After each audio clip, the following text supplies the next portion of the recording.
শুক্রবার ছুটির দিনে বাজারে চাপ বাড়লেও নিত্যপণ্যের উচ্চ মূল্যে ক্রেতার নাভিশ্বাস। চলতি মাসের শুরু থেকেই সবজির বাজারে আগুন। শুক্রবার রাজধানীর কারওয়ান বাজারে ঘুরে দেখা গেছে বেশিরভাগ সবজি বিক্রি হচ্ছে ৮০ থেকে ১০০ টাকায়। বেগুন ৮০ থেকে ১০০, পেঁপে ১০০, টমেটো ৮০ থেকে ১০০, শসা ৭০ থেকে ৮০, কাঁকরোল ১২০, করলা ৮০ থেকে ১০০, ঢেঁড়স ৫০ থেকে ৬০, বরবটি ৮০ আর কাঁচামরিচ ১২০ টাকা কেজিতে বিক্রি হচ্ছে।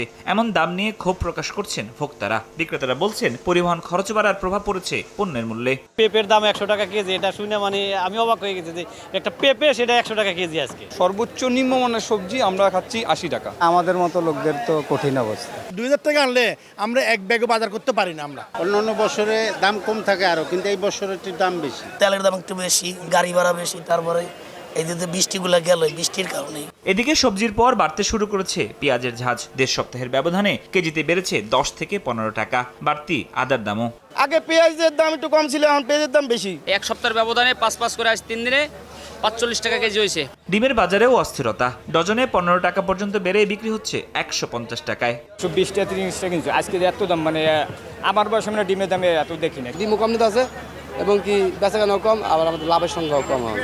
তবে কিছুটা স্বস্তি চাল ও মুরগির বাজারে। মিনিকেট, ব্রি ২৮ ও পাইজাম চালের দাম কমেছে কেজি প্রতি ৫ টাকা। আর ১০ টাকা কমে রাজধানীতে ব্রয়লার বিক্রি হচ্ছে ১৭০ আর সোনালী বিক্রি হচ্ছে সর্বোচ্চ ৩৪০ টাকা কেজিতে। ফরহাদুর রহমান, সময় সংবাদ, ঢাকা।